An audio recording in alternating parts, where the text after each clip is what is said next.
wa ala alihi thayyibin at-tahirin wa ashabihil mayamin al-muntajabin. Wassalamu ala sa'iril anbiya'i wal mursalin.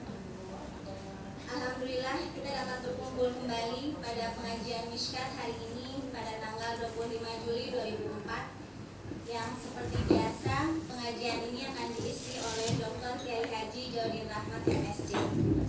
Pertemuan ini adalah pertemuan pertama dari 6 pertemuan yang pertemuan selanjutnya akan didiskusikan nanti untuk waktu jelasnya. Kuliah ini juga sekaligus untuk pengantar suatu buku baru yang akan diterbitkan oleh Pak Jalal yang berjudul Meraih Kebahagiaan yang akan dibedah pada tanggal 28 Agustus 2004 tepatnya di Jakarta, Gedung DBS. Untuk itu juga kami mengundang Bapak, Ibu, semua yang ada di sini untuk hadir pada acara peluncuran buku baru tersebut. Untuk jelas susunan acaranya akan dibacakan oleh terima kasih untuk waktu acara ini. Pertama pembukaan, kedua penyampaian materi oleh Dr. Jaludin Rahmat MSc, yang ketiga tanya jawab, dan keempat penutup. Untuk membuka acara ini marilah kita membaca basmalah. Bismillahirrahmanirrahim. Untuk selanjutnya kami persilakan kepada Bapak untuk menyampaikan materi. Bismillahirrahmanirrahim. Assalamualaikum warahmatullahi wabarakatuh. Alhamdulillah rabbil alamin. Allahumma shalli ala Muhammadin wa alihi thayyibin at-tahirin wa ashabihi al-mayamin al-muntajabin. Bapak dan Ibu-ibu, sudah agak lama saya tertarik dengan beberapa pertanyaan orang kepada saya. Salah satu yang bertanya itu adalah seorang mantan mubaligh. Saya sebut mantan mubaligh karena sekarang sudah meninggal dunia. Jadi dia sudah tidak bisa bertabligh lagi. Tapi juga memang sebelum meninggal dunia sudah mantan dia. Mubaligh kita ini, saya tidak akan memberi uraian yang lebih terperinci, nanti diketahui. Mubaligh kita ini dahulu pernah terlibat pemboman sebuah gereja di negeri antah berantah. Setelah pengeboman itu, dia dihantui perasaan takut. Dia merasa dikejar-kejar, walaupun tidak ada seorang pun yang mengejar dia. Karena dihantui perasaan takut yang terus-menerus, akhirnya dia dirawat di rumah sakit jiwa. Tentu saja setelah ia dirawat di rumah sakit jiwa, ia tidak bisa lagi berdakwah. Dan anehnya juga, para umatnya juga tidak ada yang mau mengundang dia. Orang itu kan baru perlu mubaligh kalau mubalighnya sehat. Ketika mubaligh itu sakit, tidak ada seorang pun yang memperhatikan dia. Dia dikeluarkan dari pekerjaannya. Musibah datang beruntun tiba kepada. Nah, dia datang kepada saya dalam keadaan sakit itu, tapi dia masih makan obat-obatan. Berulang kali dia datang kepada saya dan meminta, Ustaz, doanya gimana ini supaya saya ini hanya ingin satu keinginan aja dalam hidup ini, saya jangan sampai tergantung kepada obat. Soalnya kalau dia berhenti makan obat itu langsung kumat lagi. Dan kumatnya itu dia mendengar bisikan-bisikan halus, menyuruh hal-hal yang tidak masuk akal. Misalnya dia keluar pergi ke jalan raya, tiba-tiba ada bisikan, gigit ban beca itu. Dia berusaha melawan perintah itu, tapi perintah itu begitu keras sehingga akhirnya dia gigit ban beca itu. Tentu orang-orang berteriak, gila, gila dia. Dia sendiri tidak merasa gila sih. Dan dia bisa menceritakannya dengan runtut kepada saya. Jadi saya ajarinlah Bapak sholat malam, Bapak puasa Senin Kemis, minta tolonglah kepada Allah dengan sabar dan sholat. Itu kan saya bacakan ayat Al-Quran, Ista'inu bisobri was sholat. Setiap bulan dia datang, dan dia memang tidak cukup minta tolong kepada Allah dengan sabar dan sholat saja, dia juga minta tolong kepada saya untuk kehidupan sehari-harinya. Sampai satu saat dia menggerutu di depan saya, dan saya sudah amalkan itu seluruh perintah Ustaz ini. Saya sudah bersabar, saya sudah salat malam, saya sudah melakukan puasa Senin Kamis, tapi penyakit saya tetap aja, dan saya masih tetap bergantung kepada obat itu.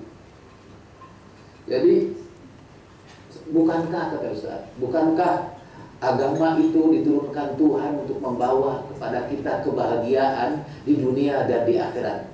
Ternyata saya menjalankan agama tidak bahagia, kata dia.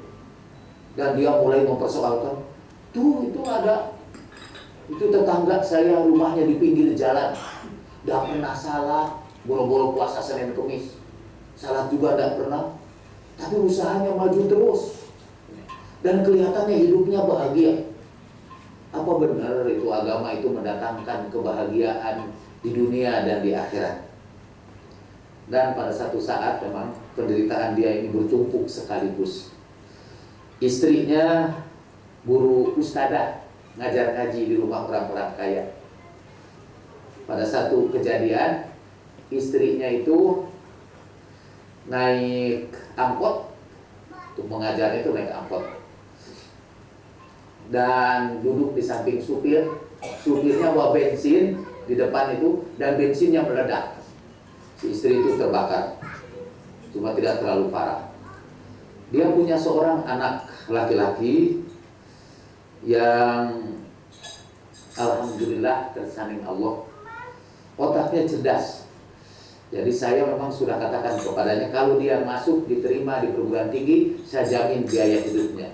Tahu-tahu dia diterima, jadi saya tanggung biaya hidupnya, biayanya gitu. Pada saat baru pintar itu anak itu, dan sudah sampai pada waktu KKN itu, ketika terjadi peristiwa ibunya terbakar di sebuah angkot itu, anaknya dilalah kesaning Allah juga meninggal dunia di tempat KKN. Oh, lalu bapaknya kumat lagi, sehingga karena kumatnya kemudian si bapak itu punya seorang anak gadis yang sedang berada dalam proses menjelang pernikahan. Karena bapaknya kumat lagi, pernikahannya dibatalkan, dan si laki-laki itu pergi lagi mencari pengantin perempuan yang lain. Tumpuk penderitaan itu, dan dia datang kepada saya dengan pertanyaan yang sama. Apa betul kita menjalankan agama itu mendatangkan kebahagiaan? Ternyata hidup saya menderita terus-menerus. Saya cuma berdoa saja dalam pertemuan ini, mudah-mudahan sekarang setelah dia sudah meninggal, dia menemukan kebahagiaan gitu. Tapi emang karena dia orang miskin, dia tidak mewariskan apa-apa kepada keluarganya, tapi dia mewariskan pertanyaan kepada saya.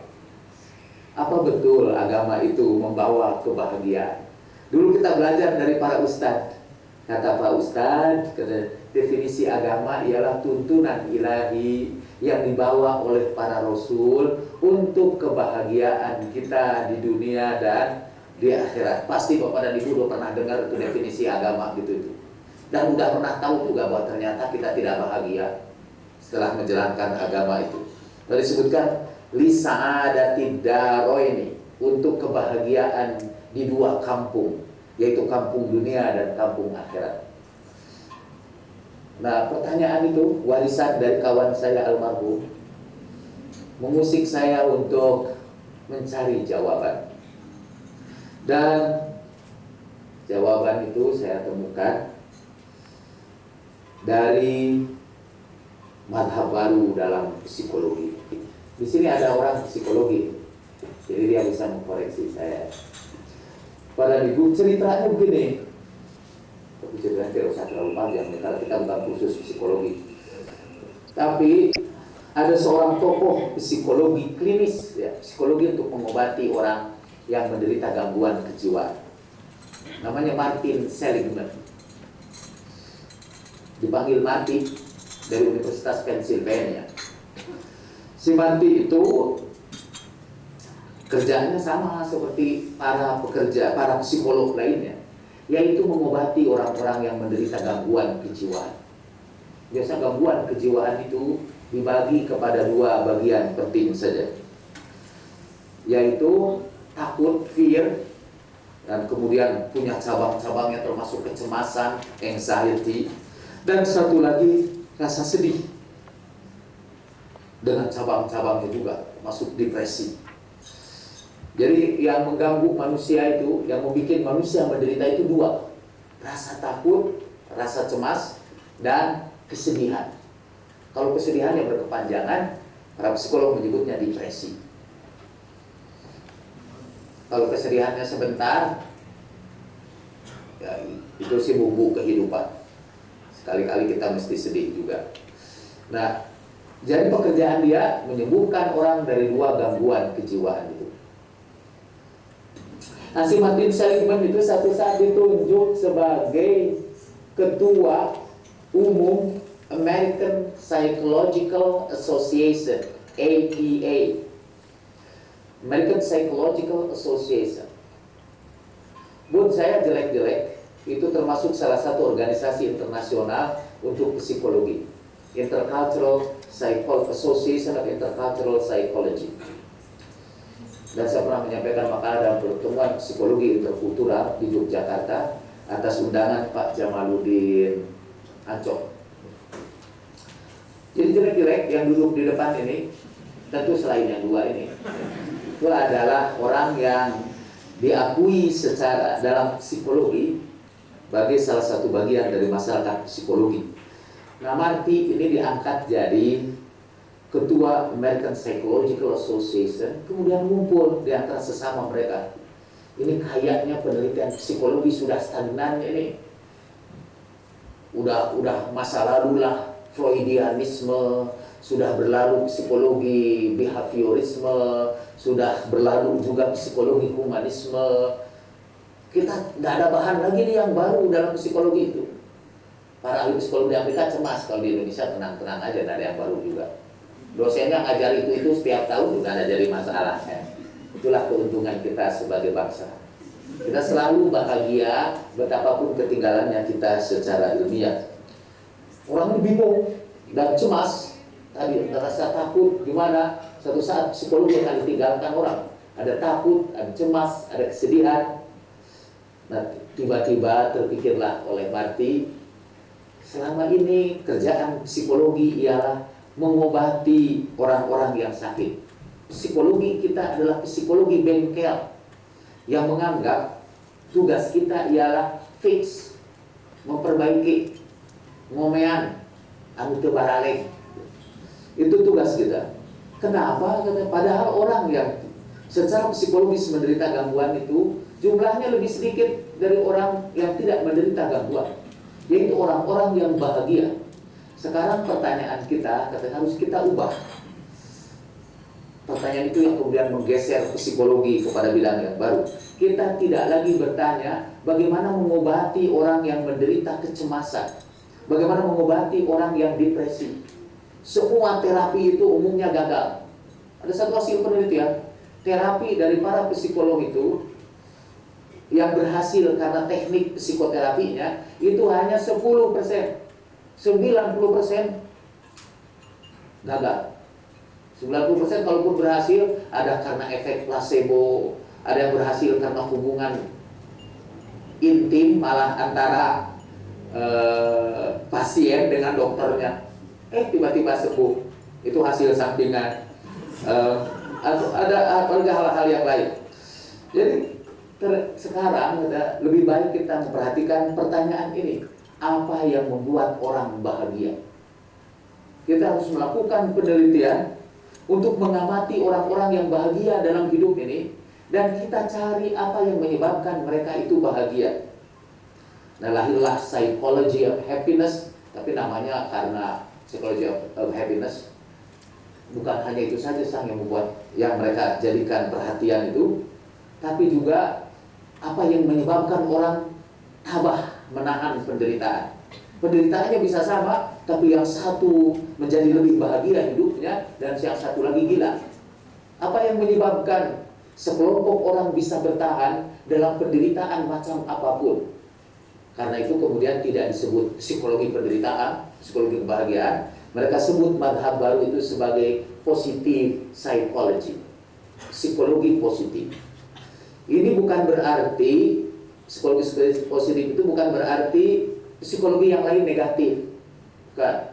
Psikologi positif ini karena yang dipelajari dalam psikologi ini adalah satu, positif emotion, emosi positif, dan kebahagiaan itu termasuk positif, emosi yang positif. Pengantar saya terlalu panjang ini untuk psikologi itu, dan terlalu ilmiah juga. Maksud saya supaya kalau bapak-bapak dan ibu mendengarkan pembicaraan yang ilmiah, di saat kita terbiasa dengan pembicaraan yang mediocre, mediocre itu pokoknya asal rame aja, isinya nggak ada jadi soal. Itu kelihatan mediocrity. We are at the age of mediocrity. Dan saya ingin membawakan pembicaraan yang rada ilmiah.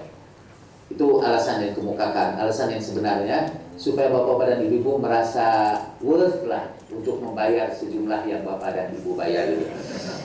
Oh emang ini ilmiah, jadi memang harganya mesti segitu itu malah murah sih. Kalau dilihat untuk itu. Nah, saya akan membicarakan pada pertemuan sekarang ini psikologi, sebagian kecil dari psikologi kebahagiaan. Sebenarnya sampaikan Ami, ini hanya pengantar untuk menarik perhatian bapak-bapak dan ibu-ibu buat membeli buku saya, Meraih Kebahagiaan. Saya ingin tulis pengantar kepada psikologi kebahagiaan. Miftah yang di sini hadir menyebut saya spesialis pengantar. Udah ada beberapa pengantar yang saya buat, kelanjutannya tidak ada. Psikologi agama sebuah pengantar. Tafsir Sufi Al-Fatihah Mukaddimah. Ya, Mukaddimah itu pengantar juga. Kemudian apa lagi saya ini? Tafsir Bil Maksur itu juga hanya pengantar saja. Sebelum saya memasuki kebahagiaan, saya ingin membicarakan dulu bagaimana Al-Quran menyebut kata kebahagiaan. Di dalam Al-Quran disebut kata bahagia sebagai kata sifat, tapi itu digunakan kata sa'id dan hanya disebut satu kali di dalam Al-Quran. Dalam ayat yang saya sampaikan di sini, kebahagiaan itu didefinisikan dengan kata yang kita kenal betul. La khaufun alaihim wala hum yahzanun. Kalau diterjemahkan secara psikologi, tidak ada anxiety pada mereka dan tidak ada depresi. No anxiety and no depression. La khaufun alaihim wala hum yahzanun. Tidak ada cemas dan tiada duka. Tapi sebelum itu kita balik lagi pada pertanyaan mubalik itu. Mengapa agama itu tidak membuat kita bahagia?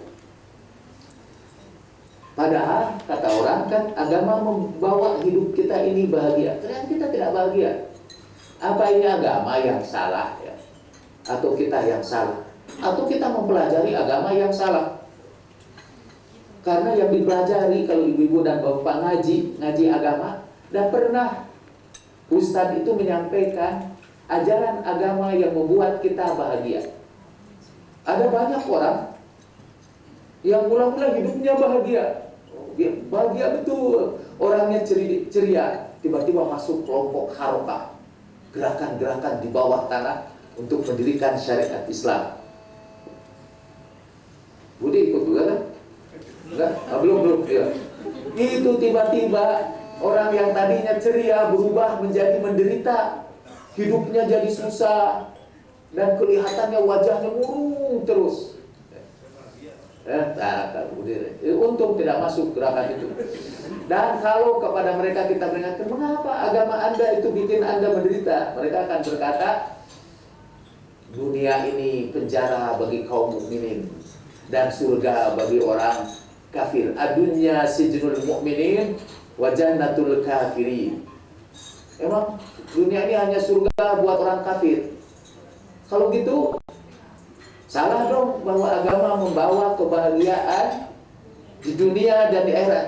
Karena buktinya dunia ini jadi penjara bagi kita dan jadi surga bagi orang kafir. Apa agama itu hanya untuk kebahagiaan di akhirat? Jawaban kita tidak. Agama juga untuk kebahagiaan dunia. Tapi kenapa sih kita tidak bahagia dengan menjalankan agama? Pertanyaannya harus kita lebih spesifikkan lagi. Mengapa kita tidak bahagia menjalankan ajaran agama yang sekarang ini? Mestinya kalau orang itu bahagia dengan menjalankan agama, lebih sering datang ke pengajian, lebih bahagia hatinya. Saya menemukan orang-orang datang ke pengajian, terutama di Jakarta, rata-rata orang-orang menderita. Kalau lagi bahagia malah tidak datang ke pengajian. Udah datang ke pengajian justru lagi menderita. Jadi gimana itu? Mungkin itu karena pengajian tidak pernah mengajarkan kiat-kiat untuk hidup bahagia. Tidak bacakan ayat-ayat Al-Quran yang memberikan kita penjelasan tentang strategi supaya hidup kita bahagia. Sebelum datang ke sini itu tadi saya lagi bikin presentasi PowerPoint ini. Berdua masuk tamu seperti biasa. Saya masih di situ dan sambil mengucapkan mohon maaf, saya mau menyelesaikan ibu maaf gitu. Saya tidak ibu itu yang datang langsung duduk. Mudah-mudahan itu tidak begini. Karena waktu ibu itu masuk dalam hati saya, itu karena pengalaman aja. Minggu-minggu terakhir ini, udah 1 bulan ini, setiap hari saya didatangi orang yang meminta tolong untuk membayarkan biaya pendaftaran sekolah anaknya atau registrasi anaknya. Pokoknya biaya sekolah. Saya belajar di perguruan tinggi. Saya tanya, Amin, untuk apa belajar perguruan tinggi? Supaya nanti punya kerjaan yang gajinya rada gede ketimbang lulusan SMA. Untuk apa?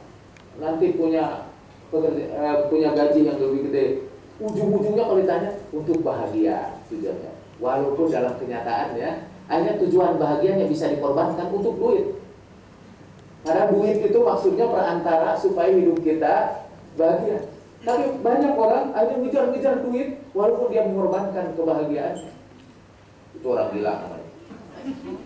Ajaibnya mayoritas kita gila. Mayoritas kita seperti itu. Dan itu menurut falsafah hedonisme. Hedonisme itu dibagi pada 2 madhab utama. Satu madhab Sirenaik yang berpendapat bahwa yang dimaksud dengan kebahagiaan adalah kesenangan jasmania, makan, minum, bersenang-senang. Kesenangan jasmania itu berkaitan dengan otak, batang otak kita. Brainstem seringkali disebut medulla oblongata. Tugas brainstem kita itu khusus ini untuk mengatur, kata para psikolog, mengatur 4F. Feeding, makan, minum gitu. Fleeing, melarikan diri. Fighting, berperang. Dan sexual behavior. 4F. Menurut madhab Sirenaik, kebahagiaan itu diukur dari pemuasan dari pekerjaan cabang otak itu brainstem.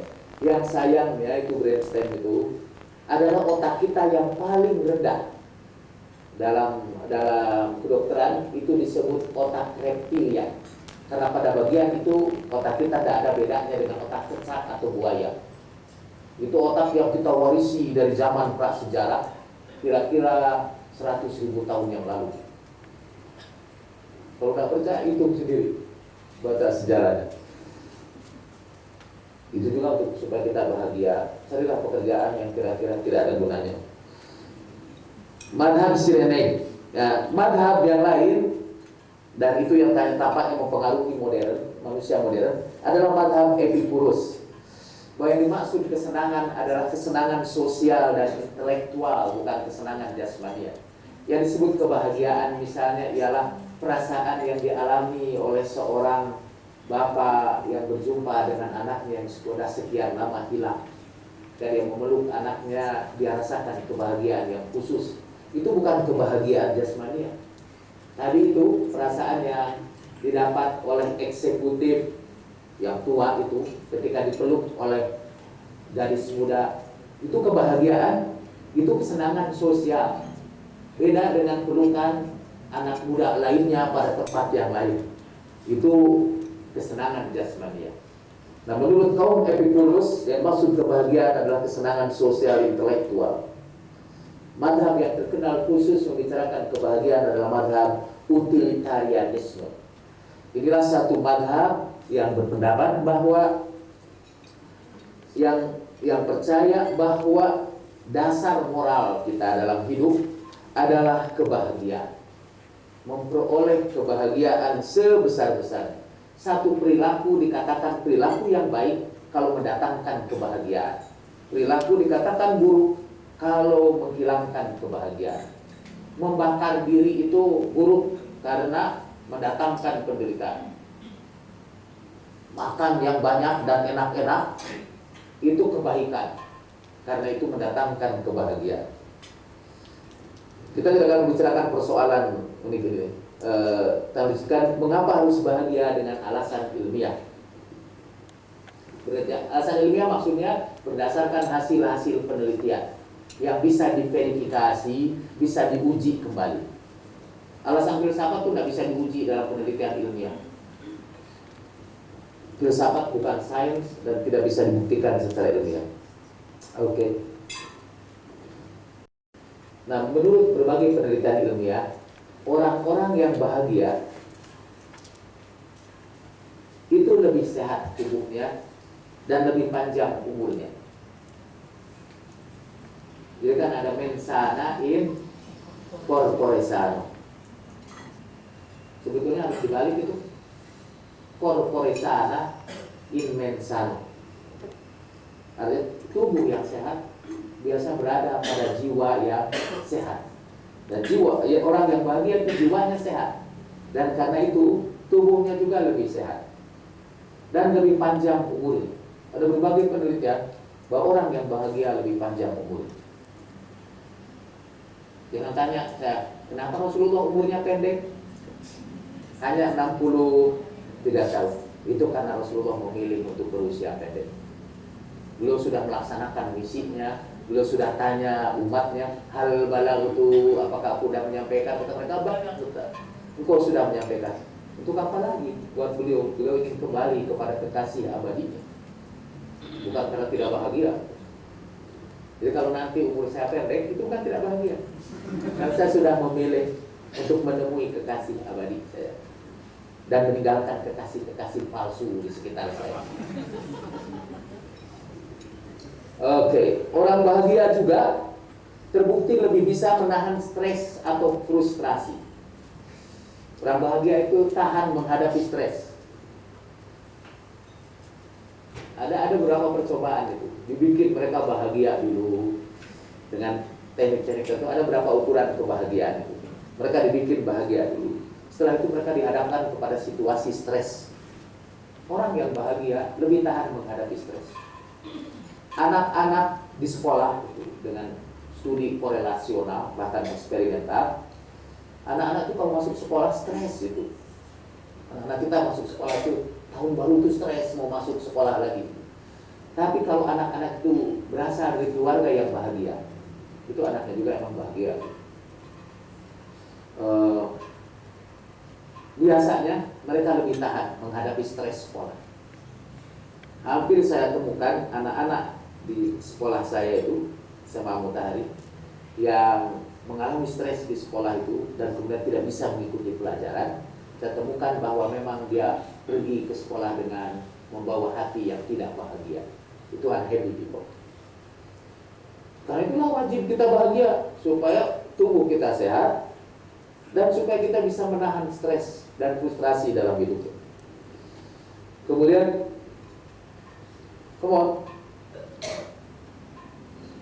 dalam penelitian juga terbukti bahwa orang yang bahagia itu lebih mudah percaya sama orang. Artinya orang yang tidak bahagia suka curiga sama orang dan mudah percaya. Saya ini mungkin karena bahagia mudah sekali percaya sama orang sehingga ketipu terus. Itu mungkin ruginya jadi orang bahagia. Tapi tidak apa-apa. Ya, maafkan ya dan tetap bahagia. Saya sebut saja orang itu memang patut dijadikan contoh. Mungkin ada yang antara Bapak dan Ibu yang kenal Dr. Ahmad Tafsir. Sekarang udah guru besar di IAIN. Dia sering kali ketipu, sampai sama mahasiswanya dia ketipu.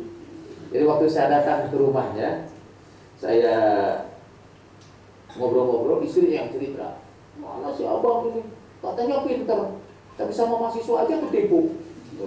Istrinya kelihatannya menderita betul. Dia ketawa-ketawa aja, Pak Tafsir itu. Malah dia bilang, Allah, itu kan cara orang untuk meminta tolong sama kita. Ini mahasiswa itu minta tolong sama kita. Ya caranya dengan mikir itu kayak nipu. Karena itu cuma nipu itu sebetulnya alat saja untuk minta tolong sama kita. Dan dia easy-easy aja, tenang-tenang aja. Mungkin juga karena dia more trusting. Orang yang bahagia juga more loving, lebih penyayang kepada orang lain, more helping, lebih senang membantu, lebih empatik, lebih peka kepada perasaan orang lain. Dan more forgiving, orang bahagia juga mudah memaafkan. More helping, lebih senang membantu. Ada percobaan juga, eksperimen itu lucu eksperimennya. Boleh diuji, dicobakan oleh Bapak dan Ibu.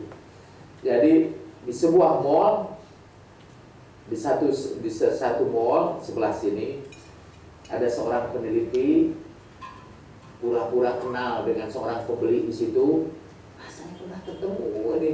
Wah, saya senang sekali ketemu Anda ini. Kemudian coba Mbak, bisa Mbak, tolonglah ambil apa yang Mbak inginkan, biar saya bayar.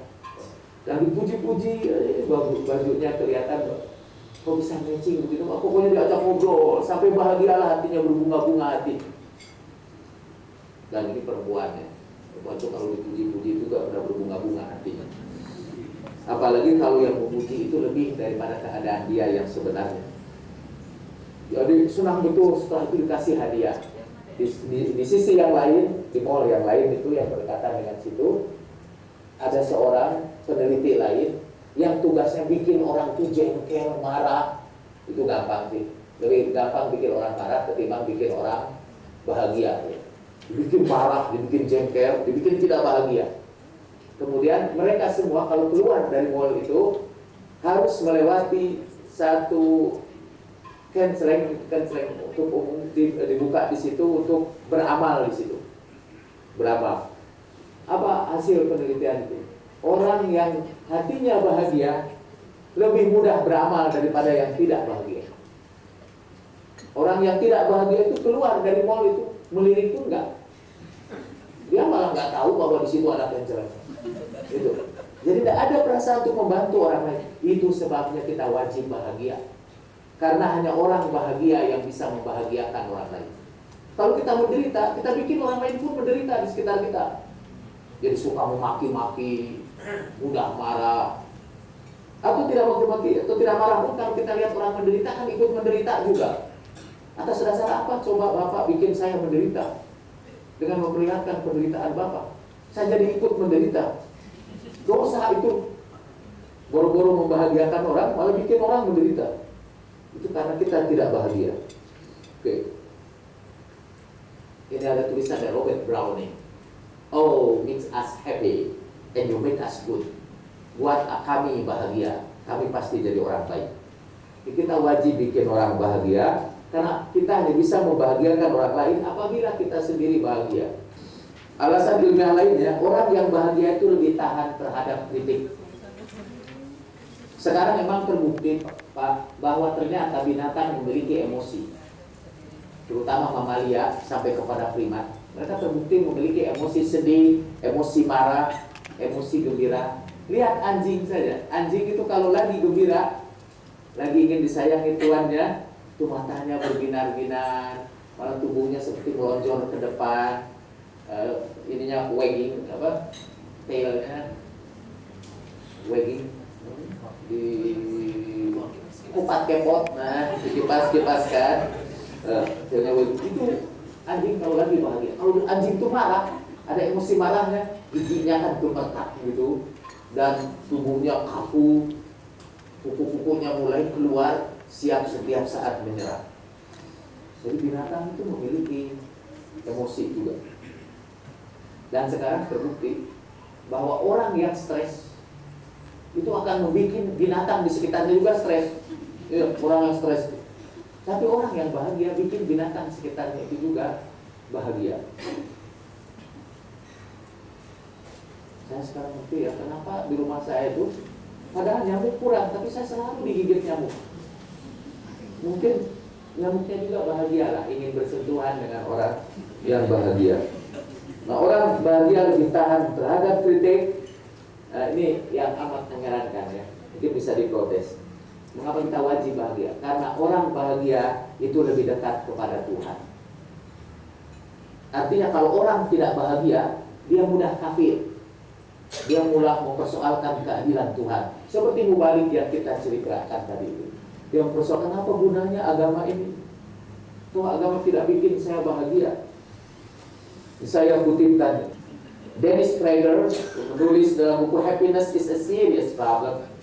Unhappy, let alone angry religious people provide more persuasive argument for atheism and secularism than do all the arguments of atheists brought together.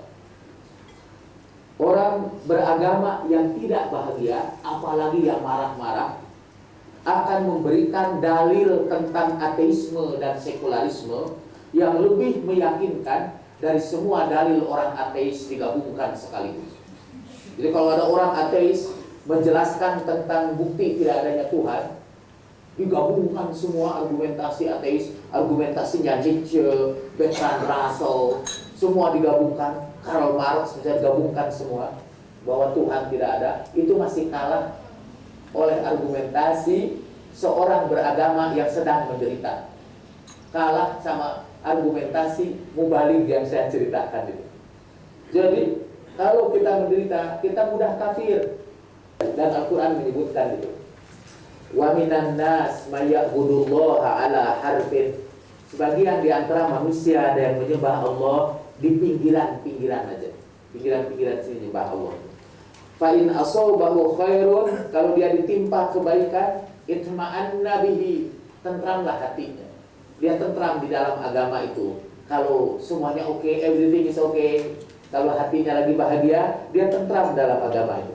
Wa in asabathu fitnatun, tapi kalau ditimpa oleh ujian, in qalaba ala wajhi, dia berputar 180 derajat. Dia tinggalkan agamanya sama sekali. Rugilah dia di dunia dan rugi juga dia di akhirat. Zalika huwal khusranul mubin. Itulah kerugian yang nyata. Orang itu kalau tidak bahagia mudah kafir. Dan saya ingin mengakhiri pembicaraan saya dengan contoh nyata. Di negeri antah berantah itu, saya punya jemaah seorang ibu berusianya sudah sekitar 60 tahunan. 60 tahunan saya kira ya. Sudah tua pasti 60 tahunan. Tapi karena orangnya kaya raya, kulitnya masih tetap tampak muda, sih tampaknya aja sih. Kalau make upnya dibersihin, tampak lagi tuanya.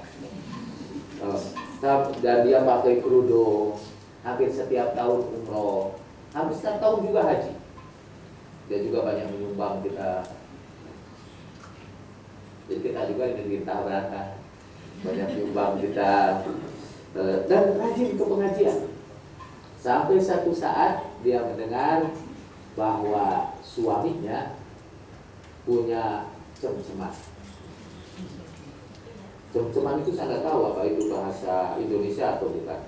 Bahasa Indonesia resminya katanya dia punya will. Jadi, wah, dengan semangat mungkin Bathari Durga, dengan kemarahan yang tidak ada maaf bagimu, dia datang menemui suaminya di tempat istrinya yang kesekian. Jadi saya tidak tahu pokoknya apa itu kedua atau itu. Ya pokoknya dia datang ke situ.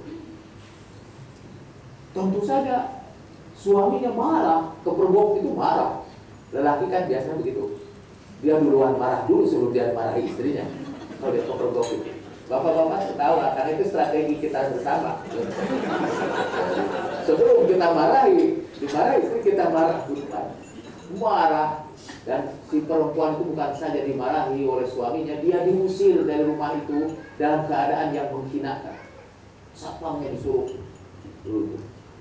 diusir perempuan itu, jadi dia kembali dengan membawa hati yang terluka. To make the long story short, kita sudah terlalu banyak bicara. Apa yang dilakukan perempuan itu sekarang? Kerja perempuan itu sekarang, dia tanggalkan kerudungnya, dia tanggalkan pakaiannya itu, dia sudah mulai memakai pakaian mini skirt, dan kerja dia setiap malam itu pindah dari satu bar ke bar yang lain. Dan dia sudah tinggalkan kerudungnya sama sekali. Saya tidak tahu apakah dia masih sholat atau tidak. This is the real story. Dan sekarang masih berlangsung. Banyak orang beritahukan proses di mana kita menolong dia itu. In qalaba ala wajhi, dia berputar 100 derajat, 180 derajat. Dari tadinya orang yang sangat saleh, sekarang dia tinggalkan agama sama sekali. Itu karena dia hidup menderita. Mengapa dia menderita? Karena dia tidak pernah ikut kuliah kita. Bagaimana caranya mengubah penderitaan itu jadi kebahagiaan? Nah, karena itu kita wajib bahagia. So, kalau tidak bahagia, menurut ayat ini kita bisa berubah menjadi orang yang meninggalkan agama. Jadi murtad karena penderitaan ini. Mungkin dalam diskusi kita akan untuk tanya jawab. Oke, itu tadi penyampaian materi dari Ustaz Jalal. Kami persilakan pada bapak-bapak, ibu-ibu, ada yang mau diklarifikasi atau ditanya. Orang yang beragama boleh jadi seketika dia tidak bahagia seperti orang yang naik tangga. Ketika satu kaki sampai di satu step, satu kaki mengawang-awang. Tapi ketika dia sampai pada step berikut dua-duanya, dia akan kembali merasa bahagia. Jadi saya kira ada proses dalam beragama dan tidak semuanya berujung pada ketidakbahagiaan. Mungkin ada pertanyaan ketika orang menelusuri agama, tapi insya Allah dengan bimbingan Ustadz seperti Pak Jalal, orang akan sampai juga kepada kebahagiaan. Satu itu. Yang kedua, positive psychology barangkali dekat-dekat atau banyak mirip dengan apa yang disebut logoterapinya Frankl, bahwa untuk bahagia orang harus bermakna. Tidak tahu apakah ini betul atau salah. Terima kasih. Ya, saya mulai dari logoterapi aja ya. Positive psychology itu lahir pada milenium ketiga, tepatnya pada tahun 2000. Tentu banyak penyumbang terhadap positive psychology. Salah satu di antaranya mungkin psikologi humanistik atau logoterapinya Viktor Frankl. Tapi sebetulnya itu dua paradigma yang berbeda. Terapi, namanya juga terapi, itu berarti pengobatan dengan teknik memberikan makna kepada orang yang bersangkutan. Itu untuk mengobati. Padahal itu sekali lagi logoterapi masih termasuk aliran lama psikologi bengkel. Jadi untuk memperbaiki jiwa yang rusak, salah satu tekniknya adalah logoterapi. Psikologi positif tidak berbicara tentang memperbaiki, tidak berbicara tentang mengobati orang sakit, tapi membuat orang sehat. Membuat orang sehat. Kemudian apa orang, nah sebetulnya yang belum kita uraikan di sini, bahagia bukan berarti tidak ada penderitaan. Tadi kan saya sebetulnya ada bagian dari pembicaraan kita yang belum sempat saya sentuh. Apa yang kita bicarakan itu, kita sudah membicarakan mengapa harus bahagia tadi berdasarkan ajaran agama, ajaran filsafat, alasan ilmiah. Nah, tapi yang belum kita bicarakan, setelah kita bicarakan ialah ada orang yang menyamakan kebahagiaan dengan kepuasan. Saya akan segera berkata, kebahagiaan tidak sama dengan kepuasan. Kebahagiaan juga tidak sama dengan kesenangan. Kebahagiaan juga tidak sama dengan sukses atau keberhasilan. Kebahagiaan juga tidak sama dengan tiadanya penderitaan. Jadi jangan kira bahwa orang yang bahagia itu tidak pernah menderita. Ada, dia tidak pernah menderita. Ada deritaannya juga orang bahagia itu. Bahkan penderitaan itu meningkatkan kebahagiaan pada periode berikutnya. Maksud saya kalau orang beragama itu bahagia, itu bukan berarti tanpa derita sama sekali. Mungkin kebahagiaan itu mungkin orang sebut tanpa musibah. Enggak, bisa jadi dia mengalami musibah, tapi kemudian musibah itu tidak mengubah kebahagiaan dia sebagai modus hidupnya, sebagai cara hidupnya. Saya kemarin tuh bawakan sebuah kisah yang saya baca dari kitab Fadhailul Hajj, kitab keutamaan ibadah haji. Di situ dikisahkan tentang seorang ulama yang berjumpa dengan seorang perempuan pada waktu tawaf yang tampaknya ceria betul, bahagia betul. Kemarin itu kan ada pembicaraan apa sih definisi kebahagiaan itu. Saya waktu itu karena belum sampai pada pelajaran itu, belum sampai pada pelajaran definisi kebahagiaan. Waktu itu saya mengatakan kita sulit mendefinisikan kebahagiaan, tapi kita segak. Ada seorang filosof berkata, aku sulit mendefinisikan kebahagiaan, tapi aku tahu kapan ada orang bahagia atau tidak. Itu akan segera tahu. Saya juga tidak bisa mendefinisikan bahagia itu macam apa, tapi saya tahu siapa yang bahagia atau tidak. Suamiku menyembelih kambing di hadapan kedua orang anakku yang masih kecil. Selesai penyembelihan kambing itu, suamiku pergi sebentar, lalu anakku yang tertua mengambil golok suamiku itu, kemudian adiknya disuruh berbaring sebagai kambing. Mulai dia baca-baca takbir, kemudian disembelih adiknya. Setelah adiknya mati, dia ketakutan, lari ke hutan. Lalu suaminya menyusul anaknya yang lari ke hutan itu, dan kedua-duanya dimakan serigala. Waktu dia mendengar suaminya pergi itu, dia sedang menyusukan anaknya yang masih kecil. Karena cemas terhadap suaminya, dia tinggalkan anaknya, kemudian anaknya merayap, mengambil air panas yang lagi mendidih, menyiram seluruh tubuhnya.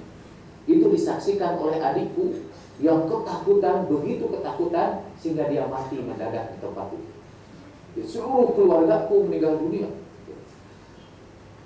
Dan waktu itu aku dihadapkan kepada pilihan, apakah akan merajut penderitaan itu setiap saat, atau memilih untuk bersabar. Dan akhirnya aku menemukan bahwa kesabaran itulah yang menyelamatkan hidupku. Itu artinya si perempuan itu menderita juga itu. Menderita, tapi dia bisa ubah penderitaan itu menjadi kebahagiaan. Kata Iqbal, salah satu kemuliaan manusia ialah kita bisa mengubah racun menjadi antidot. Racun bisa diubah menjadi obat. Semua obat itu kan racun, tapi karena kepintaran manusia, racun bisa diubah menjadi obat. Jadi sekali lagi, kebahagiaan bukan berarti tidak adanya penderitaan. The next please. Persilakan kepada Bapak Ibu yang lain. Assalamualaikum Pak Jarod. Saya ingin minta komentar. Beliau tetap bahagia walaupun tidak kebagian kursi. Biar sini aja Pak. Terima kasih. Saya ingin minta komentar dari Pak Jarod. Selama ini konteks Indonesia untuk pengajaran agama, khususnya Islam, apakah sudah mengantarkan kepada kebahagiaan umat? Atau mungkin ada kesalahan pengajaran sehingga umatnya tidak berbahagia? Terima kasih. Ya, saya kira kebanyakan agama kita itu di sekolah-sekolah, misalnya di madrasah-madrasah, lebih banyak berorientasi kepada fikih, sehingga anak-anak kita sejak kecil sudah hafal itu berapa rukun wudu itu.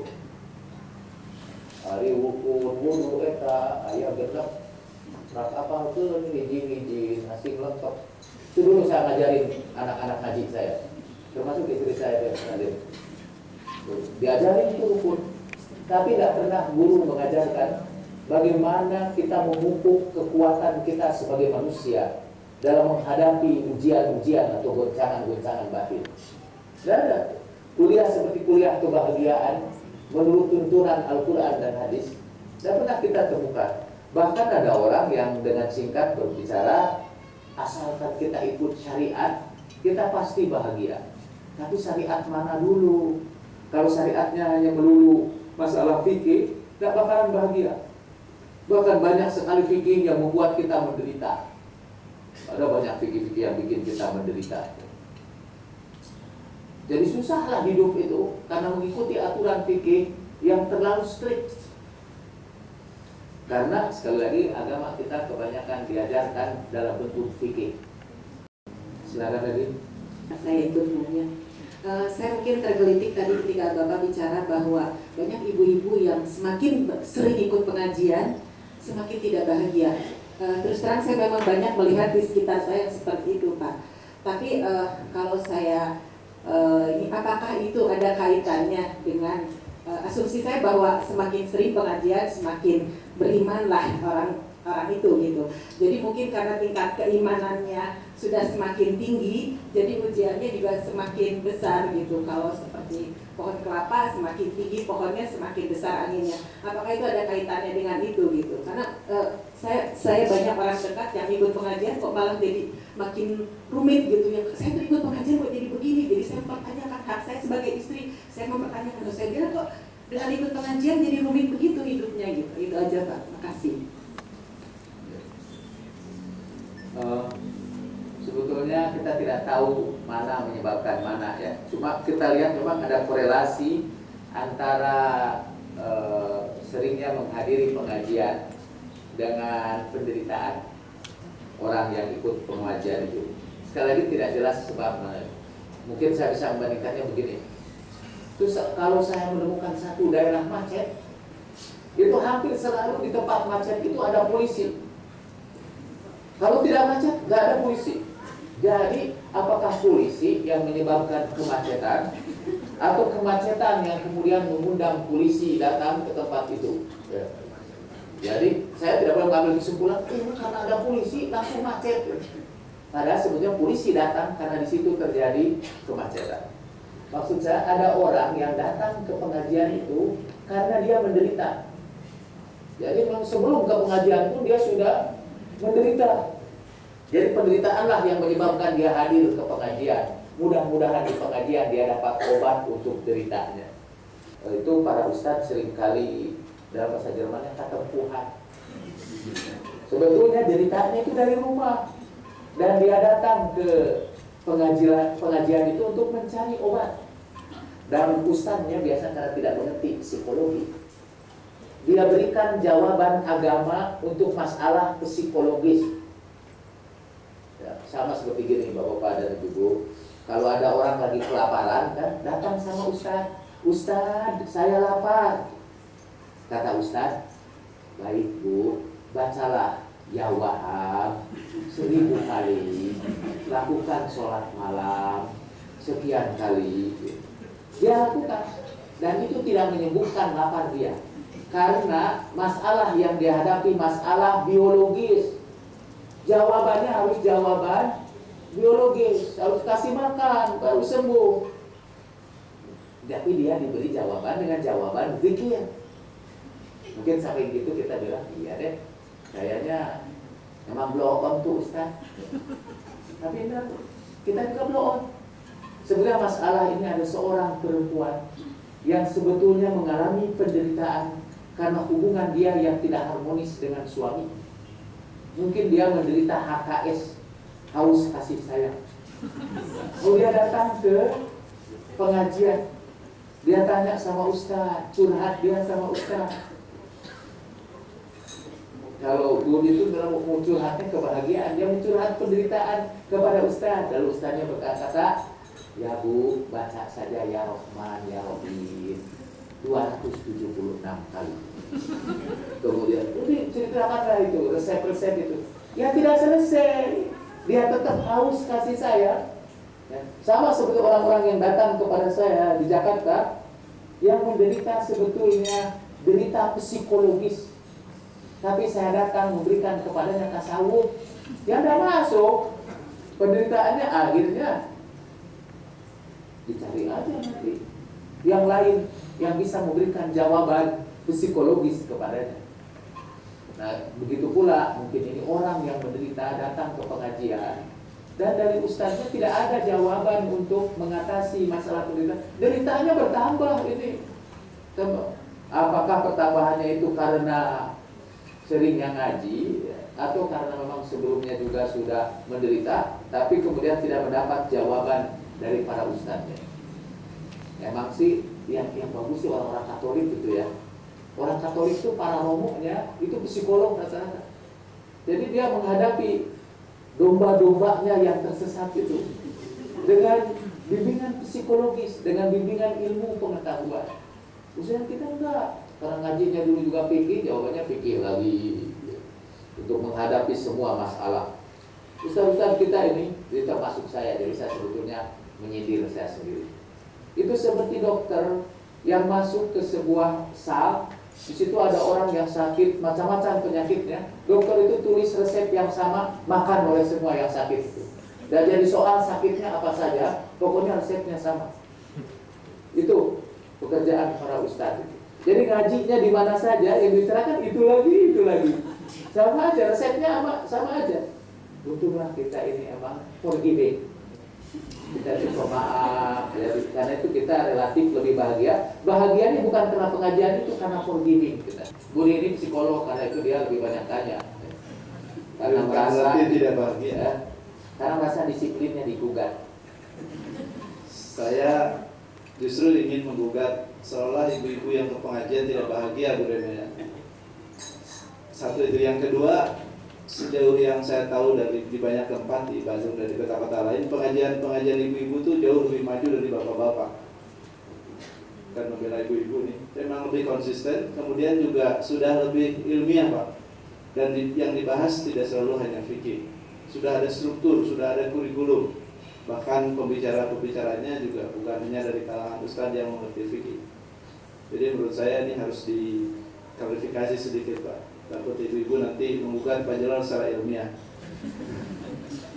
Yang kedua, pertanyaan saya, apakah memang tidak bisa persoalan psikologis dijawab oleh persoalan spiritual agama? Dr. Usman Najati menceritakan memang masih psikologi bengkel, seorang yang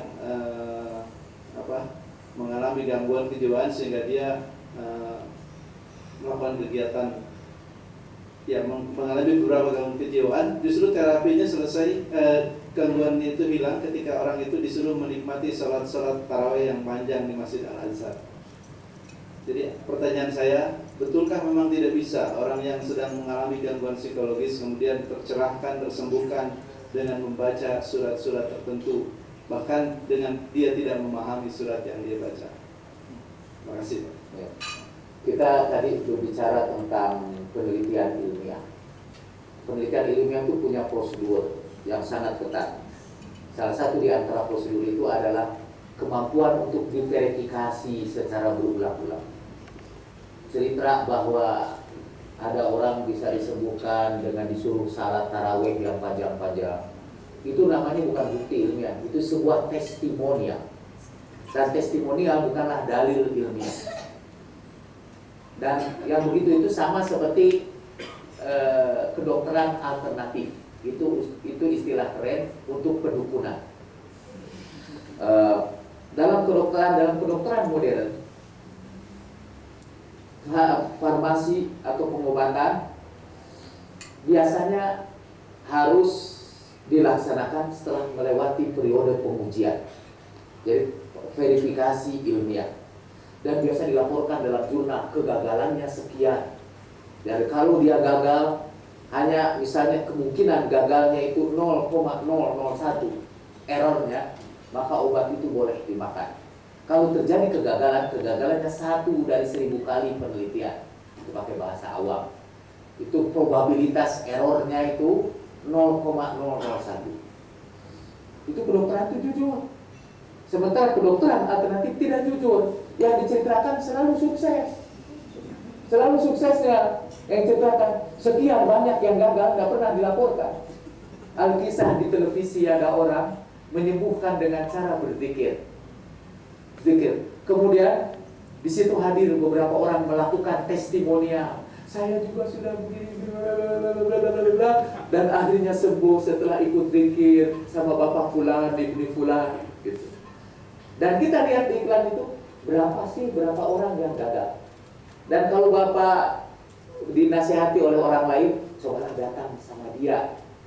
Karena apa yang kemudian ceritakan? Yang ceritakan keberhasilan karena si itu juga pernah ke situ itu juga dan berhasil. Tidak ada pernah berobatlah ke situ, Karena ada sekian orang berhasil dan sekian orang gagal. Yang gagal tidak pernah diceritakan. Itu kelemahan metode yang tidak ilmiah. Karena kegagalannya tidak diceritakan. Dan proses pengambilan kesimpulan dalam metode ilmiah adalah kesimpulan statistik. Jadi kalau itu bisa diverifikasi dan kemungkinan kelirunya seberapa. Saya ini misalnya tentang itu, ada orang mengobati dengan pikir. Waktu Ami kemarin di rumah sakit, di samping Ami itu ada orang, samping Ami waktu sudah pindah, ada orang yang sudah berobat dengan cara pikir itu dan sudah habis 8 juta. Karena pikir itu pun tetap bayar dia. Habis 8 juta, akhirnya yang mendaratnya di Boromeus lagi. Tidak ada kemajuan itu. Dan kata dia yang seperti dia itu banyak, tapi tidak dilaporkan di dalam televisi, kayak gitu. Saya juga mencurigai penelitian dia itu. Itu boleh jadi apa betul ya? Orang itu kalau disuruh berzikir untuk waktu yang lama, dia bisa sembuh misalnya dari penyakitnya. Kita harus cari dulu bukti yang lain. Ada penelitian, hasil kumpulan penelitian tentang doa, efek doa, judulnya The Healing Words. Itu memang sih hasil penelitian eksperimen, bisa diverifikasi lewat sistem eksperimen. Ya, kalau sistem eksperimen kan ada kontrol, ada treatment, dan terbukti doa itu berpengaruh terhadap kesehatan tubuh. Nah, saya tidak tahu apa yang dia lakukan, tapi kalau jawabannya itu dengan doa, misalnya, oke. Kalau itu malah ini misalnya saya ceritakan sedikit hasil penelitiannya itu. Jadi di sebuah rumah sakit di New York diambil nama-nama pasien secara random, pasien yang menderita cardiac arrest. Jadi yang orang kita kan kalau nyebut punya penyakit jantung itu, saya punya jantung, memang semua punya jantung ya. Saya jadi ingat itu ada seorang bapak ketemu istri saya setelah selesai di masjid ngaji. Bapak itu bilang sama istri saya punya gula bu. Istri saya langsung, aku hatur nuhun, mending repotkeun. Maaf cerita itu. Nah ini orang itu menderita, dia punya jantung, penyakit jantung. Nama-nama orang yang punya penyakit jantung itu diambil secara random. Kemudian disuruh didoakan di seluruh tempat ibadah, apapun agamanya, suruh mendoakan, tolong doakan nama-nama ini dalam acara ibadat Anda. Pasien yang lain tidak diberikan namanya, artinya itu mereka tidak didoakan. Dalam periode sekian waktu terbukti pasien yang didoakan menggunakan analgesik yang lebih sedikit, menggunakan teknologi kedokteran yang lebih sedikit, medical instrument yang lebih sedikit, mengeluarkan biaya yang lebih sedikit, dan memiliki teknik recovery yang lebih cepat ketimbang pasien-pasien yang tidak didoakan. Lalu diambillah kesimpulan, berdoa ternyata efektif. Diulangi lagi penelitiannya. Sekarang yang didoakan itu bukan manusia, tetapi tumbuh-tumbuhan. Jadi ada tumbuh-tumbuhan, kemudian dimasukkanlah dalam siraman airnya itu garam, sehingga tumbuhan itu jadi sakit karena dimasuki garam dalam siraman airnya. Kemudian dibawa orang untuk berdoa situ. Jadi ada tumbuh-tumbuhan yang didoakan, satu lagi tumbuhan yang sakit yang tidak didoakan. Ajaib itu tumbuhan yang didoakan lebih cepat sembuhnya dari penyakitnya ketimbang tumbuh-tumbuhan yang tidak didoakan. Sekali lagi itu metode ilmiah ya, untuk menguji kebenaran sebuah proposisi. Saya mohon maaf kalau pembicaraan saya kelihatan yang terlalu ilmiah. Kita bicara tentang satu metode ilmiah. Tapi ini agak berbeda dengan memberikan jawaban zikir kepada orang yang punya masalah psikologis, atau memberikan jawaban zikir kepada orang yang kelaparan. Kalau orang itu lapar, ya kasih makan dia. Kalau dia punya masalah psikologis, konflik dengan suaminya, selesaikan konflik itu. Jadi bukan diselesaikan dengan membaca zikir atau Ini ada seorang istri konflik dengan suaminya, Bu, taraweh aja di Masjidil Haram 100 rakaat kalau bisa. Nggak begitu maksud saya ya. Jadi ini kekeliruan memberikan mendiagnosa atau kekeliruan memberikan jawaban agama untuk satu masalah yang sebetulnya masalah itu bersifat psikologis. Atau agama itu pun, jawaban agama itu kan sebetulnya yang disebut jawaban agama adalah interpretasi kita terhadap doktrin-doktrin agama. Dan boleh jadi latar belakang psikologis kita akan berpengaruh kepada penafsiran kita terhadap agama. Ada seorang psikolog itu yang mengkritik psikologi barat dengan menggunakan agama, Badri, siapa? Dr. Malik Badri, dan saya temukan ma'al asafi syadid, dan saya pernah ketemu dengan dia dalam salah satu pertemuan. Bahwa kritik dia terhadap psikologi sebetulnya adalah kritik psikologi lagi. Cuma bedanya sekarang dia membungkusnya dengan beberapa dalil dari ayat-ayat Al-Quran atau dari sunnah Nabi. Tapi yang dipakai landasannya ya aliran psikologi baru itu juga yang mengkritik yang lama. Saya juga akan mengatakan, saya bisa lupakan Martin Seligman, lupakan yang lain, saya kritik psikologi yang lama itu habis-habisan, psikologi bengkel, karena tidak sesuai dengan ajaran Islam. Lalu saya bawa ayat-ayat Al-Quran tadi. Padahal itu sih dasarnya sih psikologi positif itu, cuma supaya didengar oleh orang yang beragama, saya pakai ayat-ayat Al-Quran dan hadis. Terima kasih. Pertanyaan saya begitu sederhana Pak. Seperti ini misalnya, akhir-akhir ini saya mencoba menikmati salat-salat saya, menikmati ya puasa, zikir dan seterusnya. Saya mencoba belajar menikmati semua itu. Tapi kadang-kadang ada kekhawatiran seperti ini, kecemasan apakah sholat saya diterima enggak ya gitu. Kemudian ada kekhawatiran apakah saum saya diterima enggak. Bahkan juga timbul kecemasan dan ketakutan bahwa saya takut masuk neraka. Nah, apakah dengan kondisi seperti itu saya berada di sisi ketidakbahagiaan, atau apakah itu disebut dengan kepasrahan? Nah, sehingga saya bertanya, apa sih kaitannya antara kebahagiaan dan kepasrahan itu sendiri? Terima kasih. Tadi kita sebetulnya belum sampai kepada persoalan antara atau perbedaan antara kebahagiaan dengan kepuasan, antara happiness dengan satisfaction, antara kebahagiaan dengan kepuasan. Secara singkat begini, kebahagiaan tidak sama dengan puas. Karena kalau kita mengejar kepuasan sampai tingkat tertentu, kepuasan itu tidak akan memuaskan kita lagi. Kita akan mengejar lagi kepuasan yang berikutnya.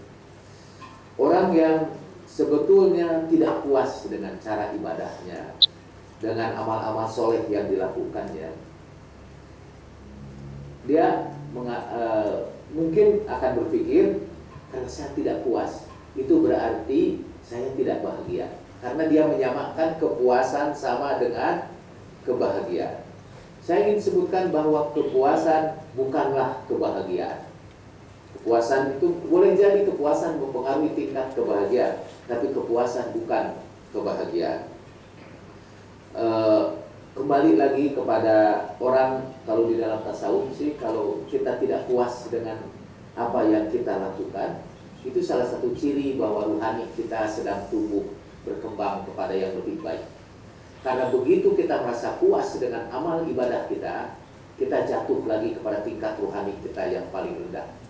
Para sufi menyebutnya ujub. Ujub adalah perasaan puas bahwa kita sudah beribadat sebaik-baiknya, bahwa tidak ada lagi keraguan bahwa ibadat kita pasti diterima. Itu ujub namanya. Nah, ketidakpuasan seperti itu bisa meningkatkan kita. Kata para psikolog, ada dua macam ketidakpuasan. Satu, ketidakpuasan yang tidak bisa kita ubah. Biasanya tidak bisa kita ubah. Ibu-ibu yang tidak puas kenapa lahir sebagai perempuan, itu tidak bisa kita ubah. Memang di perjalanan kayak Dorce bisa diubah juga jadi laki-laki. Tapi sebetulnya sih jadi laki-laki juga enggak sih.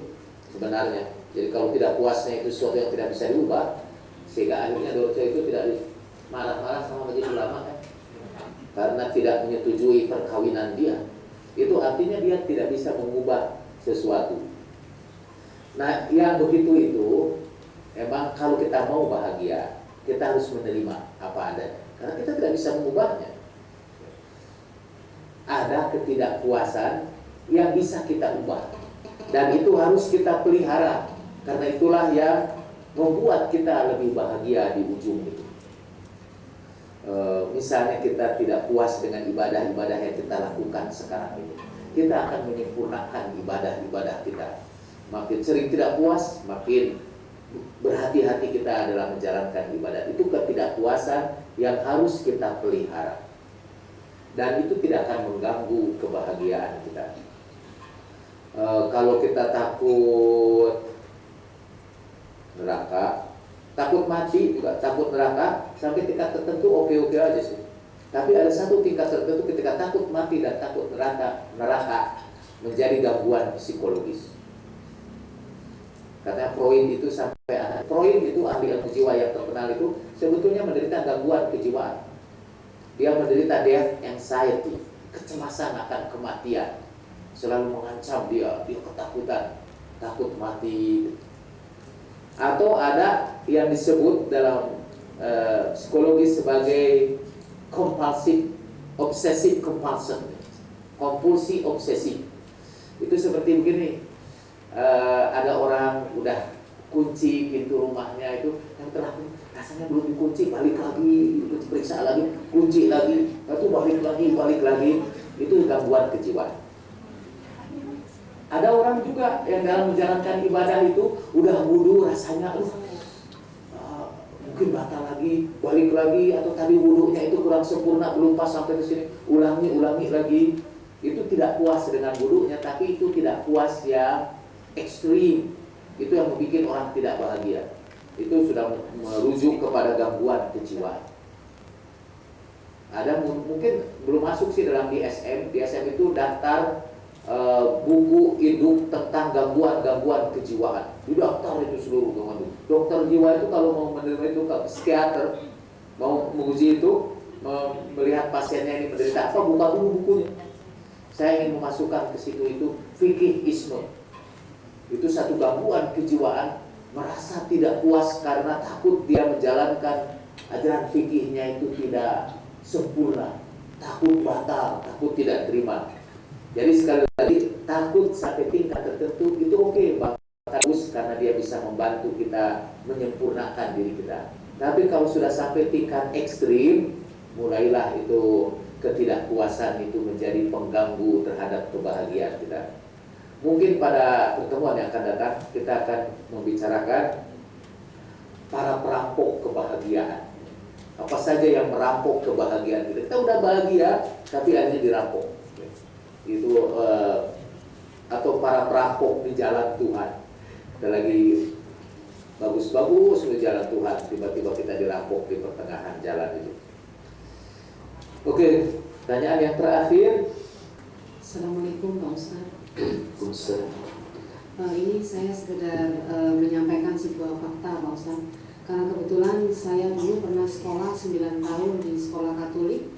Kemudian saya melihat sendiri bagaimana pembinaan terhadap keluarga-keluarga muda, sehingga mereka tidak rawan terhadap masalah perceraian dan selalu bisa membina kebahagiaan di antara keluarga-keluarga itu, yang menurut mereka itu adalah kunci untuk kemajuan umat mereka. Jadi bagaimana memelihara kebahagiaan. Dan di situ saya melihat mereka beribadah bersama itu setiap hari Minggu ya Pak Ustadz. Jadi hari Minggu mereka ke gereja, dan saya melihat bahwa setelah selesai menjalankan misa, mereka tidak langsung pulang, tapi bukan mungkin ya. Jadi yang mereka lakukan itu adalah mereka bernyanyi bersama, melatih vokal, kemudian pemimpin atau imamnya yang disebut pastor gitu ya,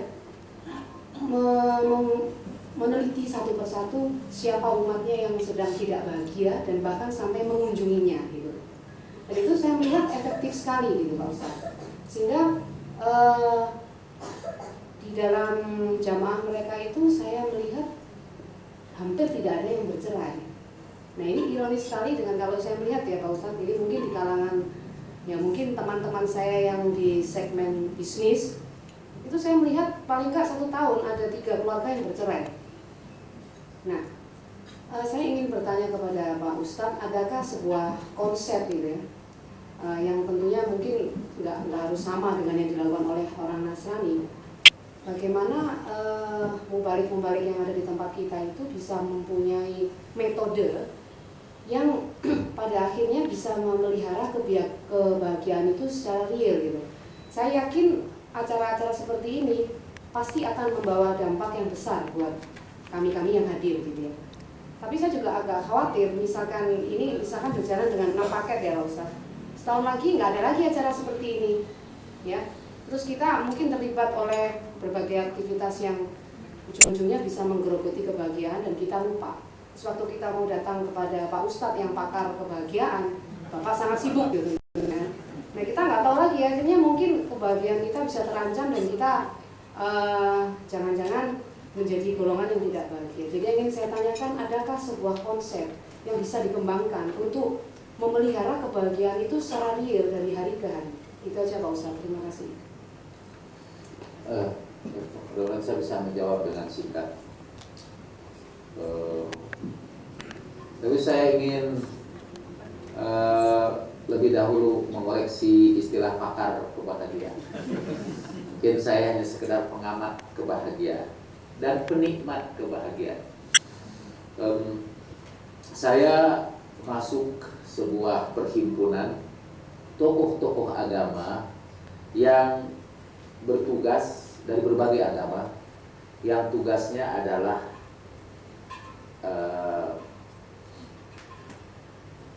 dalam bahasa Jerman disebut Seelsorge. Jadi itu merawat, memelihara, membantu jemaahnya untuk hidup bahagia. Kadang-kadang Katolik itu para romonya adalah gembala-gembala yang dengan setia memelihara jemaahnya. Mereka biasakan membagi struktur gereja itu, setiap kampung itu ada seorang. Jadi setiap jemaah di sana itu, jemaah orang Katolik itu ada gembalanya dalam berbagai tingkat gembalanya. Dan gembala itu bukan hanya mengajarkan agama. Dalam Katolik sih malah tidak ada fikihnya itu. Jadi yang mereka ajarkan itu gimana sih kita hidup bahagia di dunia ini. Mereka memperhatikan kepentingan itu. Perhimpunan ini biasa berkumpul di Basel, di Swiss. Namanya sih Interkulturelle Gesellschaft für Seelsorge. Saya termasuk salah seorang anggota itu. Dan saya dari Islam, saya kebetulan cuma sendirian dari Islam, ada dari Katolik, dari Hindu, dari Buddha, dari berbagai agama. Dan saya merasa terasing karena rasanya di dalam Islam tidak ada yang mereka lakukan itu. Di dalam Islam itu tidak ada mubalik yang menjadi gembala bagi jemaahnya. Di kalangan orang Islam itu ustadznya itu penceramah aja itu. Jadi tidak mengasuh jemaahnya, tidak menggembalakan jemaahnya. Di loudspeaker aja itu. Misalnya di sana itu ada satu kegiatan yang disebut mendampingi orang yang sedang sakit dalam stadium terakhir. Biasanya mau meninggal dunia. Itu di rumah sakit, kalau di Eropa itu setiap agama punya seorang ustadznya yang mendampingi orang yang mau mati. Waktu itu ada masalah di kalangan Katolik yang hidup di dunia Islam. Mereka mendirikan rumah sakit di dunia Islam. Saya pernah ditanya dan saya nggak bisa jawab. Mereka sediakan ini seorang pendeta, seorang romo Katolik. Seorang romo Katolik untuk mendampingi seorang Islam yang mau meninggal dunia. Itu hanya tugas agama saja. Tapi diprotes di satu tempat, dianggap sudah terjadi kristenisasi. Keluarga muslimnya protes keras. Setelah itu mereka tanya, apakah di kalangan Islam ada orang mubalik yang tugasnya itu mendampingi orang yang mau mati? Tanya sama saya. Saya pikir tidak ada. Tidak ada di rumah sakit itu siapa ustadz yang kerjanya mendampingi orang yang mau meninggal dunia. Kalau ditanya, ada ustadz yang suka mendampingi artis? Bisa saya jawab. Tapi ustadz yang kerjanya mendampingi orang yang mau meninggal dunia, yang dalam hidupnya mendapat goncangan batin, tempat bertanya untuk konseling, saya tidak temukan. Artinya kalau saya tidak temukan, saya juga tidak menemukan diri saya berfungsi seperti itu. Saya sekarang disibukkan tidak untuk menggembalakan jemaah, sibukkan untuk kasih ceramah di berbagai tempat. Maka karena dorongan perasaan berdosa itu, saya adakan kuliah ini. Paling tidaklah saya berikan semacam tujuan sehingga bapak-bapak ini, ibu yang ikut kuliah ini nanti berfungsi untuk menyebarkan kebahagiaan itu, membimbing orang-orang itu. Waktu itu sih saya jawabnya dengan ini, dengan keren sih mula-mula. Emang Pak, di dalam Islam tidak ada struktur kependetaan.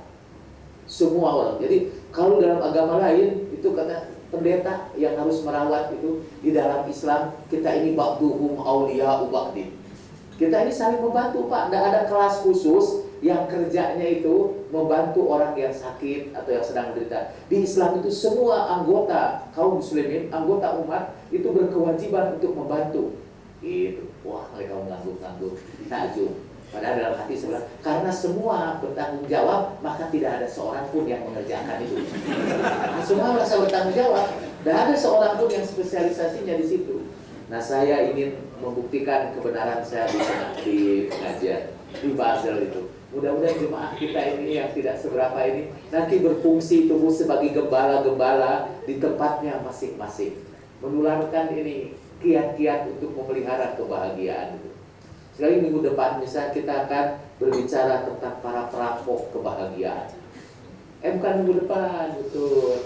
Sambil mengakhiri pembicaraan kita ini pertemuan pertama pengantar kepada rangkaian kuliah tentang meraih kebahagiaan. Pertemuan kedua, ketiga, keempatnya diatur kemudian hari. Karena Pak Harmonis akan menghubungi bapak-bapak dan ibu-ibu itu, karena itu tinggalkan alamat dengan baik. Jadi tidak minggu depan kita ketemu lagi. Itu pun seperti kata ibu, karena dalam tanda petik pakar kebahagiaan ini terlalu sibuk untuk membahagiakan orang lain sehingga tidak sempat membahagiakan jemaah, membahagiakan gembala. Jadi belum tentu ketemu. Tapi seperti disampaikan Ami tadi, kita mengundang bapak-bapak dan ibu-ibu untuk hadir dalam peluncuran buku itu, insya Allah tanggal 28 Agustus. Sudah seharusnya tanggal 29 Agustus bersamaan dengan kelahiran Ibu Rema. Jadi kita akan memperingati hari kelahiran penerbitnya, kalau jadi dia menerbitkan pada tanggal 29 itu. Tapi karena tempatnya hari Minggu tanggal 28 itu, kita mengundang Bapak dan Ibu untuk hadir. Kita dan Bapak dan Ibu dapat bukunya sekaligus, kemudian makan dan minum di situ untuk membahagiakan hati kita. Makan dan minum di situ, disediakan buku, disediakan makalah, dan mendengarkan pendapat seminar tentang kebahagiaan ini. Insya Allah ada wakil dari agama Buddha, wakil dari agama Katolik, juga wakil dari Islam. Wakil dari Islam penulis bukunya. Jadi kita mengundang Bapak dan Ibu untuk hadir di situ. Dan terakhir, kalau pembicaraan saya kepanjangan dan lebih dari waktunya, tolong maafkan saya demi kebahagiaan bapak-bapak dan ibu-ibu. Assalamualaikum warahmatullahi wabarakatuh. Tanpa terasa waktu telah berlalu dengan penuh kebahagiaan. Terima kasih kepada Ustaz Jalal yang telah berbagi kebahagiaan pada kita semua.